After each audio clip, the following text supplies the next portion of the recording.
Bonjour les enfants, aujourd'hui nous allons continuer le travail sur la multiplication, mais cette fois nous allons passer au niveau 2, c'est-à-dire que nous allons parler des multiplications à retenue. Alors, avant ça, on va faire un petit rappel sur ce que nous avons vu la semaine passée. On reprend l'exemple de la semaine dernière, 83 multiplié par 3. Donc on se souvient, 83 c'est 8 dizaines plus 3 unités que l'on multiplie par 3. Je place le 83 dans les dizaines et les unités, le signe multiplié par 3, ma barre de résultat. On avait vu que le calcul commençait par les unités. 3 multiplié par 3 égale 9, 9 unités que je mets justement dans la case des unités. Je poursuis avec les dizaines, 8 multiplié par 3, 8 dizaines multipliées par 3, ça nous donne 24 dizaines, donc je pose le 4 dans les dizaines et le 2 dans les centaines. Puisque, souvenez-vous, on ne peut pas mettre deux chiffres dans la même case dans le tableau de numération. Bon, ça, j'ai bien vu que tout allait bien pour vous, donc on va passer à la suite avec les retenues. Pour cela, un petit problème. À Poudlard, il y a 4 maisons. Le Choixpeau répartit 48 élèves dans chaque maison. Combien y a-t-il d'élèves en tout dans l'école de Poudlard? Alors, je vous laisse réfléchir un petit peu au calcul, même si là, je sais que vous allez le trouver facilement. Donc, évidemment, on va faire une multiplication. 48 élèves multipliés par 4 maisons, 48 fois 4. Je pourrais écrire 48 plus 48 plus 48 plus 48. Ça fonctionnerait en faisant une addition posée, mais ce serait un peu long. Et on va essayer de voir une autre technique aujourd'hui. Alors, justement, je vais poser l'opération 48 multiplié par 4. Pour le moment, je garde la même démarche que la semaine dernière, c'est-à-dire que je décompose 48 en 4 dizaines plus 8 unités et je multiplie par 4. Hop. Alors, je pose mon 48 dans mon tableau de numération, multiplié par 4.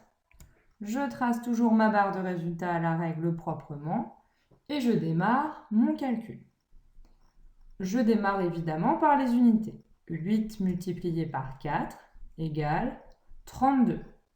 Et là, je vais pouvoir poser mon 2 dans les unités, mais je ne peux pas écrire 3 dans les dizaines. Je vais donc le mettre en retenue.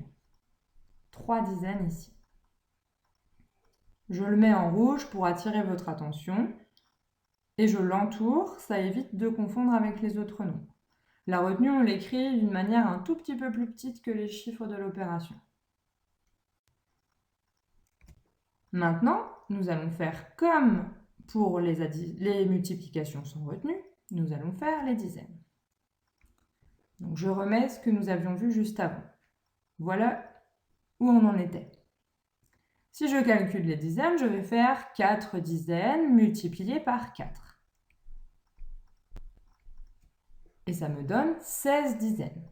Mais attention, je n'oublie pas d'additionner avec ma retenue. J'ai donc 16 dizaines plus 3 dizaines, ce qui me donne 19 dizaines.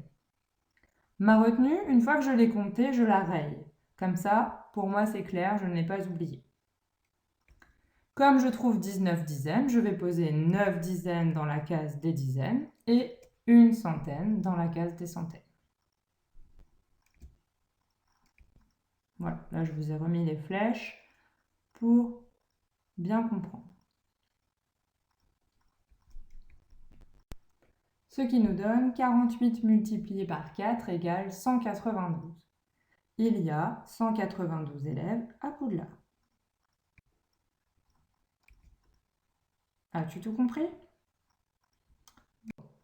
Il va falloir s'entraîner un petit peu. C'est le moment de sortir l'ardoise ou le cahier de brouillon.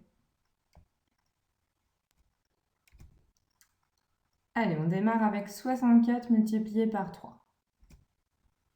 On décompose. 64, c'est 6 dizaines plus 4 unités, multiplié par 3. Je pose mon calcul. Et on y va. On démarre par les unités. 4 multiplié par 3 égale 12. Je pose mon 2 et mon 1 en retenue dans les dizaines. 6 multiplié par 3.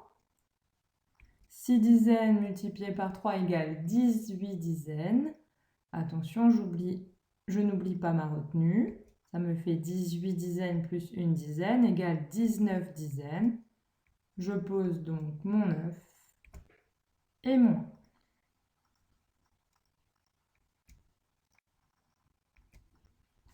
Un autre exemple. 42 multiplié par 8. Donc je marque mon 42, 4 dizaines de unités, multiplié par 8. Et je continue ce que je sais faire. 2 multiplié par 8 égale 16.